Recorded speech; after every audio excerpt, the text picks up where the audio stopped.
नमस्कार दोस्तों, हमारे चैनल में आप सभी का स्वागत है। आज की कहानी है बुढ़ापे का पैसा।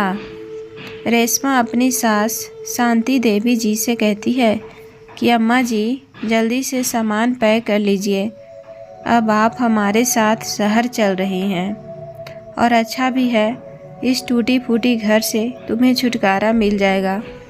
देखो ना, यह कच्चा घर कितना टूट गया है। कल थोड़ी सी बरसात हुई तो अंदर वाले कमरे में टपक टपक के पानी भर गया। मुझे तो समझ में नहीं आता है कि आप और पिताजी इस घर में कैसे रह पाते थे। मेरे तो इस घर में 2 दिन काटने भी मुश्किल हो रहे हैं। तभी पास में बैठा हुआ शांति देवी जी का बेटा अमित कहता है, हाँ माँ, अब तुम जल्दी से अपने कपड़े लत्ते एक बैग में रख लो और हमारे साथ शहर चलो। आंगन के एक कोने में बैठी हुई शांति जी घर को छोड़ने की वजह से बड़े ही उदास थी। घर को छोड़ने का मन बिल्कुल भी नहीं था, लेकिन क्या करे, अब नियति की यही मंजूर है। जब तक पति पत्नी का जोड़ा था तब तक तो वह गांव में अपने पति के साथ आराम से ज़िंदगी गुजार रही थी, लेकिन महीने भर पहले ही उनके पति उन्हें छोड़कर चले गए, जिसकी वजह से उन्हें बहू बेटों के साथ शहर जाना पड़ रहा है। हालांकि उनका शहर जाने का बिल्कुल भी मन नहीं है, लेकिन क्या करे, बेटों के अलावा उनका कोई भी नहीं है जो उनके बुढ़ापे पर देख रेख कर सके। इसीलिए बेटे ने कहा कि तुम हमारे साथ शहर चलो, उधर ही रहना, इधर कहाँ अकेली रहोगी। और फिर शहर से गांव इतनी दूर है कि बार बार तुम्हारी देखभाल के लिए नहीं आ पाऊँगा। इससे अच्छा है कि तुम हमारे साथ ही शहर चलो और इस टूटे फूटे घर से भी तुम्हें छुटकारा मिल जाएगा। शांति देवी जी बेटे से कहती है, बेटा, क्या ऐसा नहीं हो सकता कि तुम हमारे इसी घर में थोड़े से पैसे लगाकर इसे ठीक करा दो। पता नहीं शहर में मेरा मन लगेगा या नहीं। पूरी ज़िंदगी इसी घर में रही हूँ, इस घर को छोड़कर जाने का बिल्कुल भी मन नहीं है। शांति जी का इतना कहना था कि बहू भड़कते हुए कहती है, अम्मा जी, एक तो हम तुम्हें अपने साथ ले जा रहे हैं, ऊपर से तुम हमें नखरे दिखा रही हो। यह तो शुक्र करो भगवान का कि तुम्हारे बहू बेटे इतने अच्छे हैं कि तुम्हें अपने साथ शहर ले जाने के लिए तैयार हैं। और आज के ज़माने में कौन ऐसा करता है। बड़े उदास मन से शांति जी कहती है, बहू, मैं इसी घर में ब्याह कराई थी। इस घर से मुझे बड़ा ही लगाव है। भले ही यह घर कच्चा है, लेकिन मेरे सपनों का घर है। इस बात पर बहू मजाक उड़ाते हुए कहती है, अगर यह टूटा फूटा घर तुम्हारा सपनों का घर है, फिर तो तू मेरे शहर का घर देखकर पागल ही हो जाओगी। तुम्हारी आंखें खुली की खुली रह जाएगी। एक बार तो मेरे शहर का घर देख लो, फिर कभी गांव आने की बात नहीं करोगी। शांति देवी जी एक बार बेटे से कहती है कि बेटा, फिर गांव की जो ज़मीन है उसका क्या होगा, कौन खेती करेगा। अरे माँ, चिंता क्यों करती हो, जब तक पिताजी थे तब तक खेती बाड़ी कर रहे थे। अब तुम्हें क्या लगता है कि मैं अपनी नौकरी छोड़कर गांव में खेती बाड़ी करने आऊँगा। साल 6 महीने में आकर खेती को बटाई पर दे जाऊँगा। मैं इधर खेती करने के लिए गांव आने वाला नहीं हूँ। तभी पड़ोस की कुंती जी, जो कि आंगन में ही कुर्सी पर बैठी हुई थी, सब लोगों की बातें सुन रही थी और वह शांति जी से कहती है, अरे शांति, तू चिंता क्यों करती है। सच में तेरा बेटा बहू बहुत अच्छे हैं जो तुझे अपने साथ शहर ले जा रहे हैं। अब तू मुझे ही देख लो, तुमसे ज़्यादा उम्र की हूँ। 4 बेटे हैं, सभी शहर में रहते हैं और मैं इधर अकेली रहती हूँ। कितनी बार बेटों से कहा है कि मुझे अपने साथ शहर ले चलो, तो सभी कोई न कोई बहाना बना देते हैं। तेरी किस्मत तो भगवान ने सोने की कलम से लिखी है, जो तुझे बहू बेटा खुद ले जा रहे हैं। शांति जी मन ही मन सोचती है कि कुंती जी सही तो कह रही हैं। बीच में तो उन्हें चलने फिरने में कितनी दिक्कत होने लगी थी कि वाकर से चलती थी, लेकिन फिर भी बेटे बहू उन्हें अपने साथ नहीं ले गए। अकेले जैसे तैसे अपनी ज़िंदगी काट रही हैं। कभी कभार ज़रूरत पड़ने पर कोई बेटा आ जाता है तो उन्हें डॉक्टर के पास दिखा जाता है, दवाई दे जाता है और उनकी देख रेख के लिए एक लड़की को रख दिया है। मुझे बहू बेटे के पास जाने के लिए ज़्यादा नहीं सोचना चाहिए। कुंती जी की बातें सुन करके शांति जी के मन में अपने बहू बेटे पर घर जाने के लिए नया जोश आ जाता है और उनके मन की उदासी थोड़ी कम होती है। शांति जी खुशी खुशी बहू बेटे के घर जाने के लिए तैयार हो जाती हैं। दूसरे दिन सुबह की ट्रेन की टिकट थी। बड़े ही भारी मन से शांति जी अपने गांव के घर को छोड़कर बहू बेटे के घर जाने के लिए ट्रेन में बैठ जाती है। बहू बेटे का घर गांव से बहुत दूर है, जहां उनका बेटा नौकरी करता है। 24 घंटों का सफ़र तय करके शांति जी अपने बहू बेटे के साथ उनके शहर पहुंच जाती है। उधर ऑटो करके सभी लोग घर तक पहुंच जाते हैं। शांति जी की बहू रेशमा पर्स से चाबी निकालकर अपने नए घर का दरवाज़ा खोलने लगती है। शांति जी पहली बार बहू बेटे के घर आई है। सच में बाहर से देखने में तो घर बड़ा ही शानदार लग रहा था।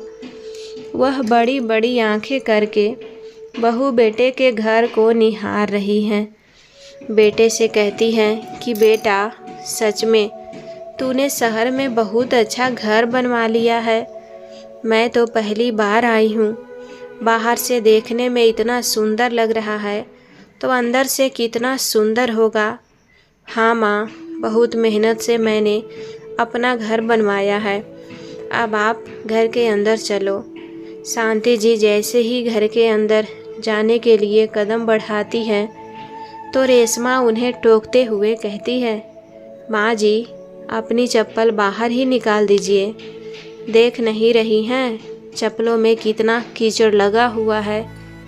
घर के अंदर का सारा फर्श गंदा हो जाएगा। हाँ हाँ बहू, तुम सही कह रही हो। सच में मेरी चप्पल बहुत गंदी है। अपने चप्पलों को उतारा और वह दरवाजे के बाहर ही रख देती है। घर के अंदर जाकर बैग सोफे के ऊपर रख देती है। यह देखकर रेशमा तमतमा जाती है और कहती है, माँ जी, यह क्या कर रही हो? देख नहीं रही हो कितने महंगे सोफ़ा है और तुमने अपना मैला कुचैला थैला सोफे के ऊपर रख दिया। पूरा सोफ़ा गंदा कर दिया। शांति जी झट से बैग को सोफे से उठा लेती है और कहती है, बहू, फिर मुझे अपना बैग कहाँ रखना है? बहू, घर तो सच में बहुत सुंदर है। इतने सारे कमरे हैं। काश मैं तुम्हारे पिताजी के साथ भी इस घर में आई होती तो वह भी तुम्हारे घर को देखकर बहुत ही खुश होते कि बेटे ने कितनी तरक्की कर ली, इतना बड़ा घर बनवा लिया। वह तो खुशी से फूले ना समाते। यह सुनकर रेशमा झल्लाते हुए कहती है, हाँ, घर बनाने में बहुत पैसे लगते हैं और इस घर में हम दोनों के पैसे लगे हुए हैं, तब जाकर इतने अच्छे घर को बनवा पाए हैं। कुछ लोग तो ऐसे होते हैं कि पूरी ज़िंदगी टूटे फूटे घर में ही गुजार देते हैं। हमसे नहीं होता है ऐसे टूटे फूटे घरों में रहना। देखो, हमने घर नहीं महल बनवाया है। शांति जी को साफ साफ समझ में आ रहा था कि बहू यह बात उन्हीं के ऊपर कह रही हैं, लेकिन अभी अभी वह बहू के घर में आई है। कुछ भी बहू से कहना उचित नहीं समझती हैं और फिर कहती है, बहू मुझे अपना सामान कौन से कमरे में रखना है? तो रेशमा कहती है, अम्मा जी यह सारे कमरे तो भरे हुए हैं। एक मेरा कमरा है, एक गेस्ट रूम है, एक में मैं भगवान जी का मंदिर बना कर रखा हुआ हूँ और छोटे वाले कमरे में घर का एक्स्ट्रा सामान रखती हूँ। अब ले देकर पीछे वाला एक कमरा बचता है तो उसी कमरे में चलो, तुम्हारा सामान रखवा देती हूँ। शांति जी को घर के सबसे पीछे ले जाती हैं और एक छोटे से कमरे में उनका सामान रख देती हैं। उस घर में बहुत सारा सामान पड़ा हुआ था। दरअसल अभी बहू बेटों का घर नया बना था, तो घर बनाने में जो भी सामान बचा था, पेंट के डब्बे, फर्नीचर का कुछ सामान, सब कुछ उस कमरे में था। मात्र एक पलंग बिछाने की जगह थी और थोड़े से निकलने भर की जगह थी। शांति जी कमरे में अपना सामान तो रख लेती हैं, लेकिन वह छोटे से कमरे में उनका बड़ा ही दम घुट रहा था, क्योंकि अभी तक तो वह गांव के बड़े बड़े आंगन वाले घर में रही थी, तो उस छोटे से कमरे में उन्हें बड़ी घुटन हो रही थी। बाहर आकर अपने बेटे से कहती है, बेटा कमरा बहुत छोटा है, तुम्हारे घर में इतने सारे कमरे हैं, उन्हीं में से कोई एक कमरा मुझे दे दो। वैसे भी वो कमरा घर के इतने पीछे है कि ना तो तुम मुझे दिखाई दोगे और ना ही बहू दिखाई देगी। अकेले बैठे बैठे मुझे घबराहट होगी। इधर किसी भी कमरे में रहूँगी तो तुम सब मुझसे आमने सामने दिखाई देते रहोगे, जिससे मेरा मन भी लगा रहेगा। तो अमित कहता है कि माँ जी मेरा ऑफिस का काम है, 4 लोगों का घर में आना जाना होता है, कभी किसी के साथ मीटिंग हो रही है तो कभी किसी के साथ, इसीलिए घर में बाहर वाला कमरा तो हमने आने जाने वाले लोगों के लिए रखा है। बाकी के कमरे रेशमा ने तुम्हें बता ही दिए हैं कि सब भरे हुए हैं। अच्छा है कि तुम पीछे वाले कमरे में ही रहो।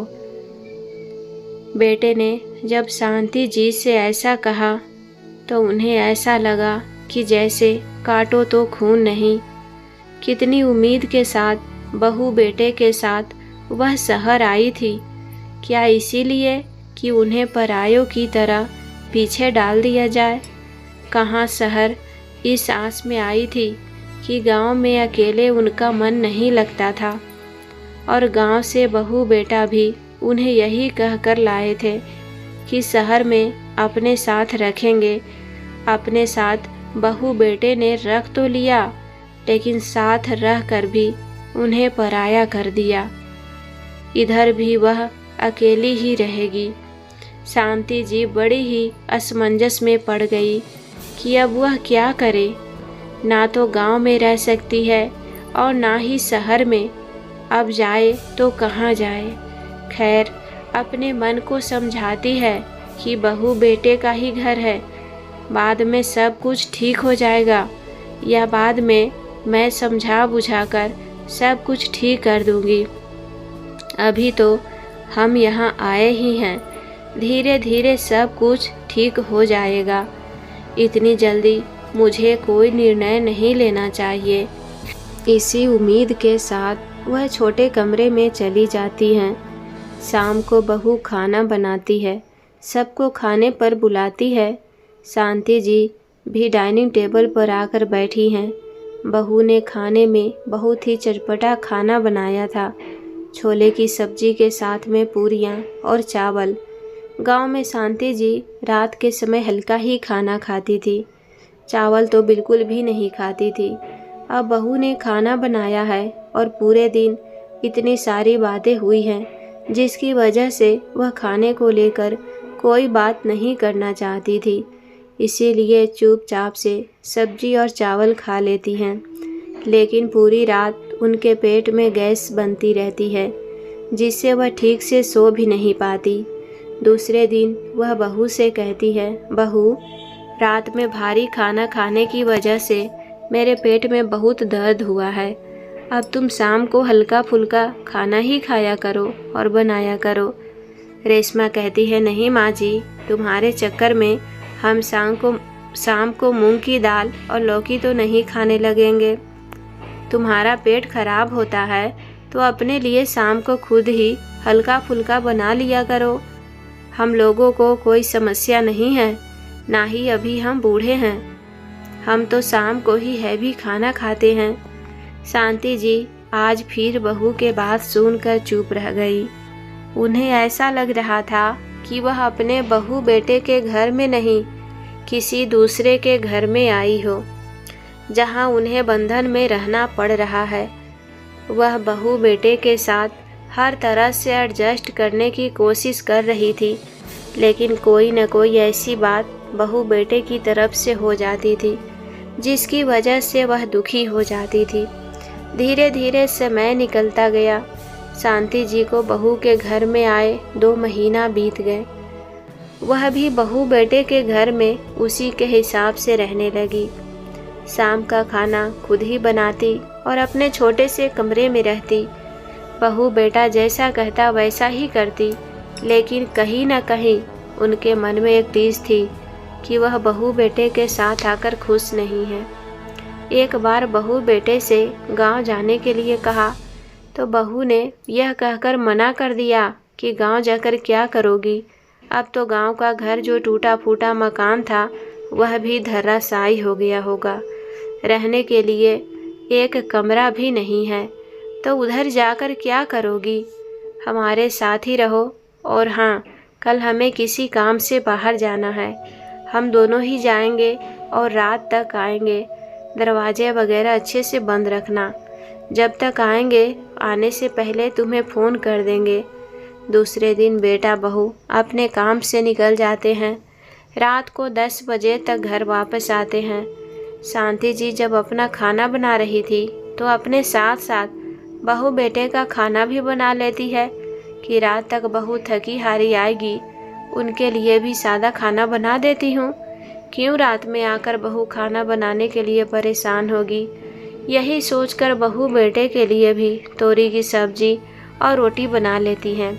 रात को बहू बेटा वापस आते हैं तो डाइनिंग टेबल पर शांति जी सबके लिए खाना परोसती है, जिसे देखकर बहू बेटा दोनों ही भड़क जाते हैं और कहते हैं, माँ, तुमसे किसने कहा था हमारा मरीज वाला खाना बनाने के लिए। हम लोग यह खाना नहीं खाने वाले। पूरे दिन से थके हारे आए हैं। तोरी की सब्जी देखकर मन खराब हो गया। इसको हटाओ इधर से। रेशमा कहती है, अमित, तुम जल्दी से पिज़्ज़ा ऑर्डर कर दो। आज वही खाकर हमें काम चलाना पड़ेगा। शांति जी कहती है, बेटा, तुम लोग बाहर का बहुत ज़्यादा खाना खाते हो। बाहर का ज़्यादा खाना खाने से नुकसान भी होता है। जितना हो सके घर का खाना और सादा खाना खाया करो। बहुत तेल मसाले वाला खाना खाते हो और महीने में 10 से 15 दिन तुम लोग बाहर ही खाते हो। यह तुम लोगों के स्वास्थ्य के लिए अच्छा नहीं है। तो रेशमा गुस्साते हुए कहती है, माँ जी, हम पूरे दिन से वैसे ही थके हुए हैं। अब अपना लेक्चर देकर मेरा दिमाग खराब मत करो। उठाओ अपना यह सड़ा सा खाना और जाकर अपने कमरे में खाओ। शांति जी एक नज़र बेटे की तरफ देखती है जो कि अपने काम में व्यस्त है। फिर शांति जी खाने की थाली उठाकर कमरे में चली जाती है, लेकिन उनसे वह खाना नहीं खाया जाता है।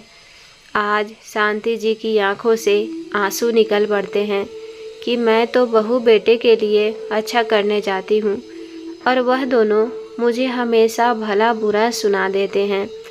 क्या बहू बेटे का भला सोचना गलत है? क्या बड़े होने के नाते मेरा उन्हें थोड़ा बहुत रोक टोक करना गलत है? यही सोचते सोचते शांति जी बिना कुछ खाए ही सो जाती है। आधी रात को अचानक बहुत तेज आंधी तूफान आता है।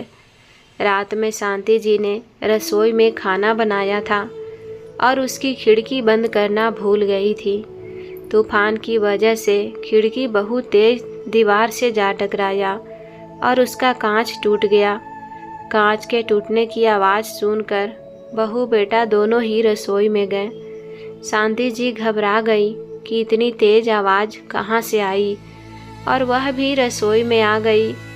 देखा तो खिड़की का कांच टूट गया था, जिसकी वजह से बेटा बहू दोनों ही भड़कते हुए कहते हैं, माँ जी तुम्हें बिल्कुल भी अकल नहीं है काम करने की। इतनी मेहनत करके हमने अपना यह घर बनवाया है, एक एक पैसा जोड़कर एक एक चीज़ खरीदी है और तुम्हें तो इस घर के किसी भी चीज़ की परवाह नहीं है। देखो तुम्हारी लापरवाही की वजह से किचन की इतनी महंगी खिड़की टूट गई। अब इसके कांच लगवाने में 5 से 10 हज़ार रुपये खर्चा हो जाएंगे, लेकिन तुम्हें तो कोई फ़र्क ही नहीं पड़ता है, क्योंकि ना तो तुम्हारे पास इतना अच्छा घर था, ना खिड़की दरवाजे तो टूटने का डर ही नहीं था। आए दिन घर में कुछ न कुछ नुकसान करती रहती हो। तमतमाते हुए रेशमा कहती है, अमित हफ्ते भर पहले तुम्हारी माँ ने डिनर सेट का एक बाउल तोड़ दिया था। कितना महंगा डिनर सेट खरीदा था। मैं तो तुम्हारी माँ की हरकतों से बहुत तंग आ गई हूँ। खिसियाते हुए रेशमा आगे कहती है, अमित एक काम करो, तुम अपनी माँ को गांव ही छोड़ाओ। यह उसी के घर में रहने के लायक है। इन्हें अच्छा घर और अच्छा खाना हजम ही नहीं होता है। यह उसी गांव के टूटे फूटे घर में रहने और बीमारी वाला खाने लायक है। अमित भी आंखें तरेरते हुए कहता है, माँ कल तुम अपना सामान पैक रखना, मैं कल ही तुम्हें गांव छोड़ कर आऊँगा। मैं बहुत कोशिश की तुम्हें अपने साथ एडजस्ट करने की, लेकिन तुम तो हमारे साथ एडजस्ट ही नहीं हो पा रही हो। बिल्कुल गांव की गंवार हो, शहर में रहने की अकल ही नहीं है तुम्हें। रेशमा ने तुम्हारे साथ कितना एडजस्ट करने की कोशिश की, लेकिन तुम उसके साथ एडजस्ट ही नहीं कर पा रही हो। अब तुम्हारे लिए यही अच्छा होगा कि तुम गांव में ही जाकर रहो।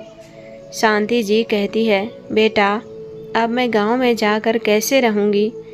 गांव का घर छोड़े हुए इतने महीने हो गए हैं। अगर तुम मुझे गांव में छोड़ना ही चाहते हो तो कम से कम एक पक्का कमरा तो बनवा दो, जहां मैं बरसात के समय आराम से रह सकूं। तो रेशमा चिल्लाते हुए कहती है, माँ जी तुम्हें शर्म नहीं आती है।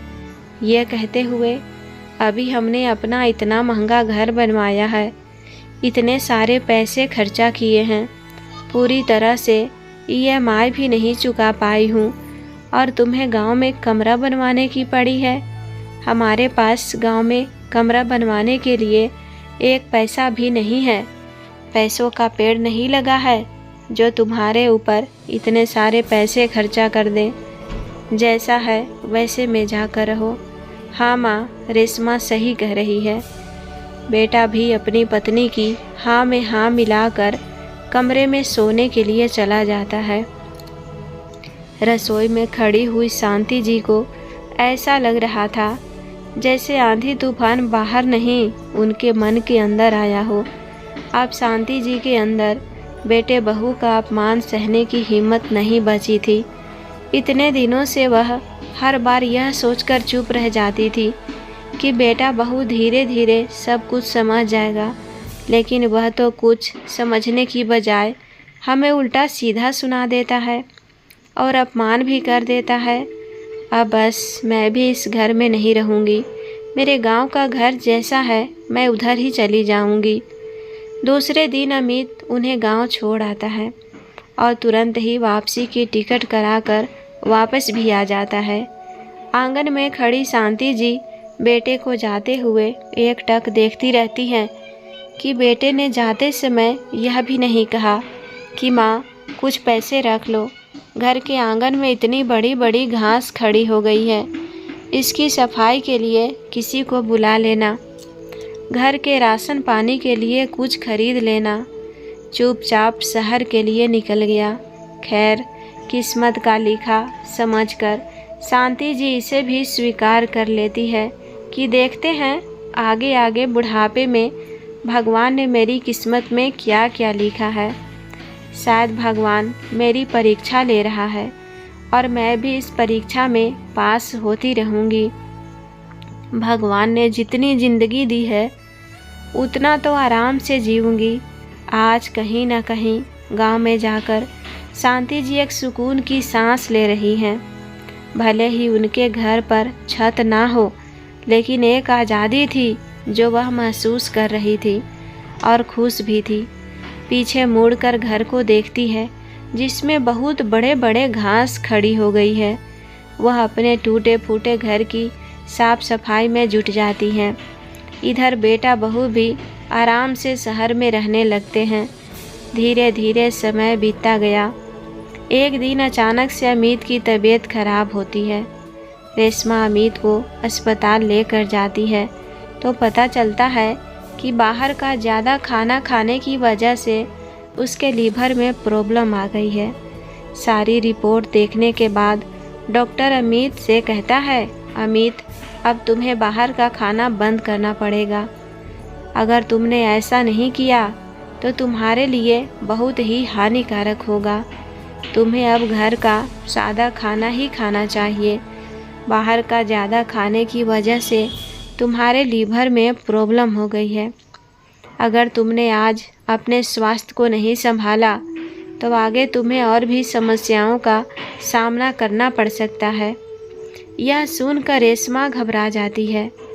जब वह घर पर सादा खाना बनाने लगी, जैसे घिया तोरी को देखकर रेशमा और अमित नाक सिकुड़ते थे।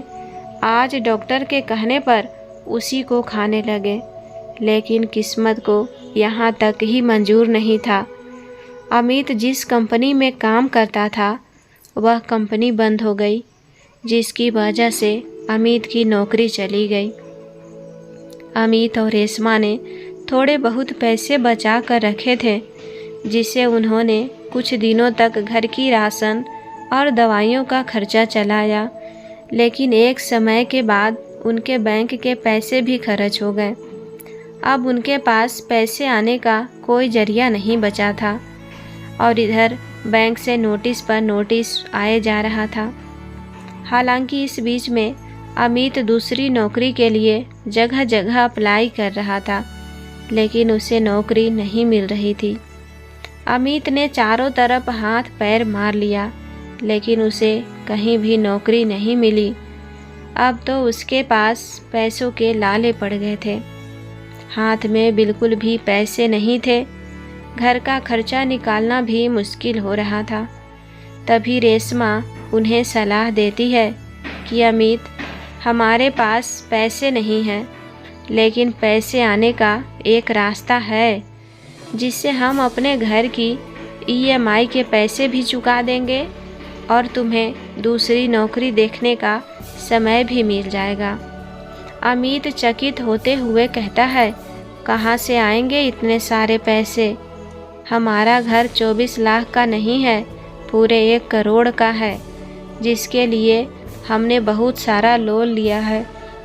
अगर हम किसी से उधार भी लेंगे तो वह हमें इतना पैसा नहीं देगा। 1 लाख 2 लाख तो सब दे देते हैं, पर बड़ा अमाउंट उधारी पर कोई नहीं देता है। तो मुस्कुराते हुए रेशमा कहती है, अरे अमित, तुम मेरी पूरी बात तो सुनो।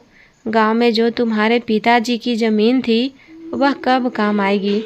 वैसे भी गांव की ज़मीन पर खेती करने के लिए आप जाते नहीं हो। आज ज़रूरत पड़ी है तो उस ज़मीन को हम बेच देते हैं और उसी ज़मीन के पैसों से हम अपने घर का लोन भी चुका देंगे।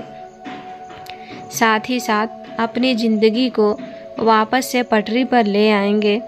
यह सुनकर अमित बहुत खुश होता है। अरे रेशमा, तुमने बहुत अच्छा आइडिया दिया है। यह बात मेरे दिमाग में पहले क्यों नहीं आई? लेकिन घर की सारी ज़मीन तो माँ के नाम पर है।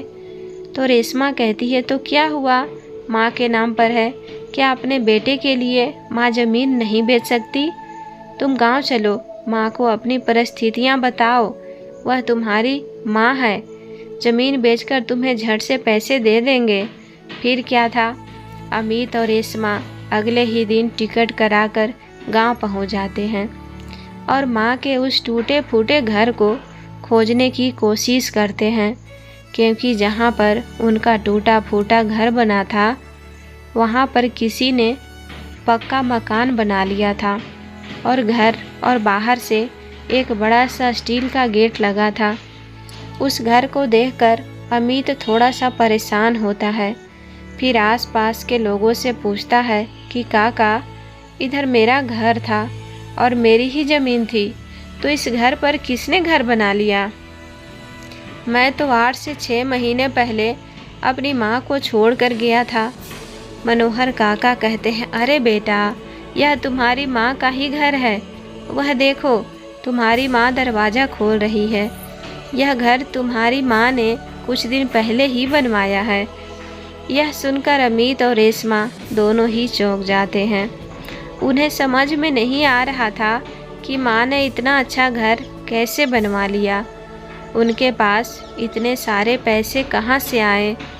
खैर, दोनों माँ को देखकर घर की तरफ बढ़ते हैं। जैसे ही घर के दरवाजे पर पहुँचते हैं, अमित माँ से कहता है, माँ, तुमने यह सब कैसे बनवा लिया? तुम्हारे पास इतने सारे पैसे कहाँ से आए? और घर बनवाने से पहले मुझे बताया भी नहीं। अरे बेटा, सारी बातें बाहर ही कर लोगे क्या? घर के अंदर आओ, फिर आराम से बैठकर बातें करते हैं।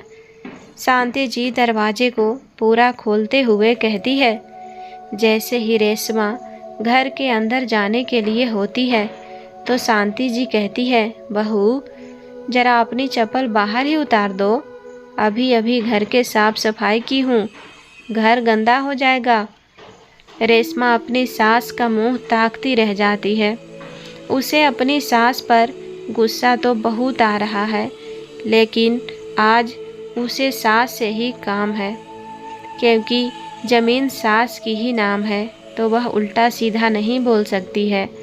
चुपचाप से चप्पल को बाहर उतार कर अंदर चली जाती है। अंदर जाकर चारों तरफ घर को निहारती है। घर तो बहुत सुंदर बना लिया है। 2 कमरे हैं, एक हॉल है, बड़ा सा आंगन है और एक किचन भी है। सुंदर सुंदर गेट और खिड़कियां लगी हुई है। जब रेशमा पूरे घर को निहार रही थी, तभी शांति जी कहती है, बहू देख लो, अब तो हमने भी अपने घर में महंगे वाले खिड़की दरवाजे लगवा दिए हैं। अब तुम मुझसे नहीं कह पाओगी कि मेरे घर में खिड़की दरवाजे नहीं हैं। एक के बाद एक शांति जी चुन चुन कर अपनी बहू को जवाब दे रही थी और इसमें भी चुपचाप सारी बातों को सुन रही थी। अमित सोफे पर मुंह लटकाए बैठा है। शांति जी सबके लिए चाय नाश्ता लेकर आती हैं। चाय नाश्ता करने के बाद रेशमा सास को सारी आप बीती सुनाती है। माँ जी, आपको पता है हमारे साथ क्या क्या हुआ? इनकी तबीयत खराब हो गई, बाद में नौकरी चली गई, बैंक वालों के नोटिस पर नोटिस आए जा रहे हैं, जिसकी वजह से परेशान होकर हमें घर आना पड़ा।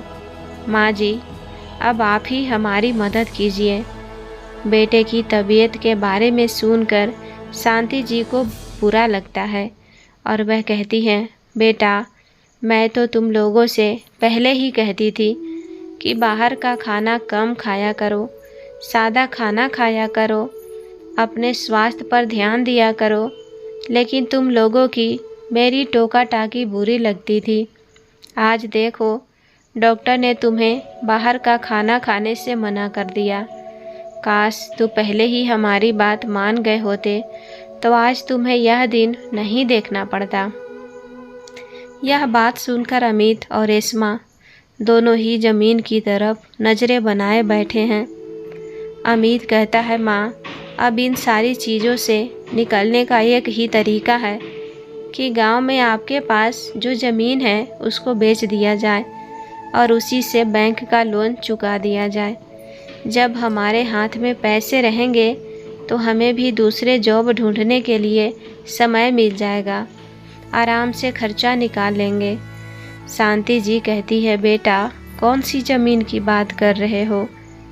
उस ज़मीन का एक हिस्सा तो मैंने पहले ही बेच दिया है, उससे ही तो मैंने यह घर बनवाया है, और आधी ज़मीन जो बची है उसे मैं अपने खर्चे के लिए रखूँगी। अगर वह बेचकर तुम्हें दे दूँगी तो अपने खर्चा कैसे चलाऊँगी? और ज़िंदगी किसने देखी है?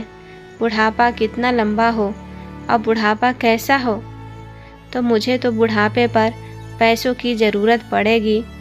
और वैसे भी बेटा, मैं तुम्हें देख लिया है। जब तुम पिछली बार मुझे छोड़ने आए थे तो परायों की तरह घास फूस वाले टूटे फूटे घर में छोड़कर चले गए थे। यह भी नहीं पूछा था कि माँ तुम्हारे पास पैसे है कि नहीं, तुम्हारे पास खाना बनाने के लिए सामान है कि नहीं, क्या खाओगी, कहाँ रहोगी, कैसे रहोगी, कुछ भी नहीं पूछा था। बस घर के अंदर में छोड़कर चला गया था। तो बेटा, बची हुई ज़मीन मैं नहीं बेचूंगी तो कौन बेचेगा? वही मेरे बुढ़ापे का सहारा है, क्योंकि आज के समय में मैंने देख लिया है, औलाद से ज़्यादा सहारा तो संपत्ति का होता है। अगर संपत्ति हमारे पास है तो हम किसी भी तरह से अपना बुढ़ापा काट लेंगे, लेकिन अगर बहू बेटे पर पूरी तरीके से आश्रित हो जाएंगे तो बुढ़ापा बहुत ही कष्टदायी हो जाता है। मैं उस ज़मीन को बेचकर अब तुम दोनों पर आश्रित नहीं होना चाहती, और वैसे भी तुम लोगों के साथ भी रहकर देख लिया है। साथ रहकर भी तुम लोगों ने मेरे साथ परायों जैसा व्यवहार किया है। शांति जी बहुत ही स्पष्ट शब्दों में बेटे बहू से ज़मीन बेचने से इनकार कर देती हैं। कहती है, बेटा मुझे तुमसे पूरी हमदर्दी है, लेकिन मुझे भी अपना बुढ़ापा देखना है। अगर आज मोह में आकर मैं तुम्हारे लिए यह बेच दूंगी तो मैं कहाँ जाऊंगी, क्या खाऊंगी, कैसे रहूंगी? माँ, तुम हमारे साथ शहर चलना और शहर में ही रहना। यह बात सुनकर शांति जी को गुस्सा आ जाता है और कहती हैं, बेटा कौन सा शहर और कौन सा घर? तुम अपने इतने बड़े घर में मुझे एक कमरा भी नहीं दे पाते हो, नौकरानियों की तरह रखते हो। मुझे तुम्हारे घर नहीं जाना। शांति जी के दो टूक बात को सुनकर बहू गुस्से में भड़क जाती है और कहती है, माँ तुमने घर की ज़मीन किससे पूछकर बेची है? एक बार अपने बेटे से पूछ तो लेना चाहिए था। अमित भी बढ़ते हुए कहता है, हाँ माँ, तुमने यह सही नहीं किया है। तुमने ज़मीन को क्यों बेचा? शांति जी कड़क आवाज़ में कहती है, मेरी ज़मीन थी और मुझे ज़रूरत थी। घर में ना तो रहने के लिए कमरा था और ना ही सामान, तो फिर मेरे सामने ज़मीन बेचने के अलावा रास्ता ही नहीं बचा था। सो ज़मीन मैंने बेच दी और अपने बुढ़ापे को सुधार लिया। बची हुई ज़मीन मैं अपने लिए रखूँगी। शांति जी की बात सुनकर अमित और रेशमा कुछ नहीं कह पाते हैं, क्योंकि उनके पास अब कुछ कहने के लिए बचा ही नहीं था। जैसा व्यवहार उन्होंने अपनी माँ के साथ किया था, आज भगवान ने उसे सूद समेत वापस कर दिया है। जब रेशमा और अमित को यह समझ में आ जाता है कि माँ ज़मीन नहीं बेचेगी, तो वह दूसरे दिन ही अपने शहर जाने के लिए तैयार हो जाते हैं। जब वह जाने लगते हैं तो शांति जी अपने बेटे के हाथ में 2 लाख रुपए रखते हुए कहती है, बेटा इन पैसों से तुम अपना इलाज करा लेना, क्योंकि माँ का दिल अपने बेटे के लिए कभी भी दुखी होते हुए नहीं देख सकता। यह पैसे जो मैंने ज़मीन बेची थी, कुछ तो घर बनाने में खर्चा हो गए, कुछ पैसे मेरे पास बचे हुए थे। वैसे तो मैं इन पैसों की एफडी करने का सोच रही थी, जिसे ब्याज आता रहता, लेकिन चलो कोई बात नहीं, मेरे पास खेती के पैसे आते रहेंगे, तो मेरे पैसों से अपना अच्छा सा इलाज करा लो। यह सुनकर अमित और रेशमा शर्म से पानी पानी हो जाते हैं। वह नज़रें उठाकर शांति जी को देख नहीं पा रहे थे। उन्हें अपनी गलती का एहसास हो रहा था कि उन्होंने माँ के साथ कितना गलत व्यवहार किया था, अपने घर ले जाकर कितना अपमान किया, गांव में अकेला छोड़कर वहां से यह नहीं पूछा कि तुम्हारे पास पैसे हैं या नहीं, लेकिन आज ज़रूरत पड़ने पर माँ ने मुझे 2 लाख रुपए हाथों में दे दिए। आज अमित की आंखों में आंसू आ गए और वह माँ से माफ़ी मांगने लगता है। तो शांति जी कहती है, बेटा यह पैसे मैंने माँ होने के नाते दिए हैं, लेकिन इसका मतलब यह नहीं कि मैं तुम्हें माफ़ कर दिया। अब जाओ और अपना अच्छे से इलाज करवा लो। बेटा बहू शहर के लिए चले जाते हैं।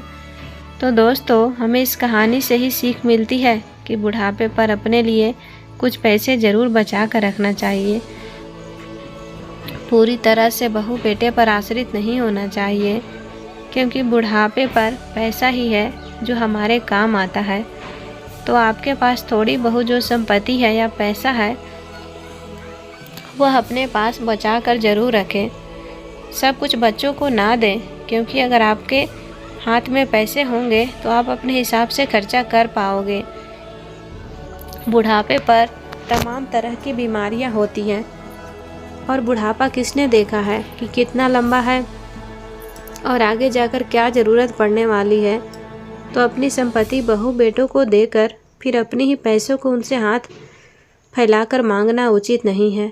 तो दोस्तों, शांति देवी जी ने अपने बेटे बहू के साथ किया वह सही था या गलत, अपनी राय कमेंट बॉक्स में ज़रूर बताएं। और कहानी पसंद आए तो वीडियो को लाइक शेयर सब्सक्राइब ज़रूर कर लें। धन्यवाद।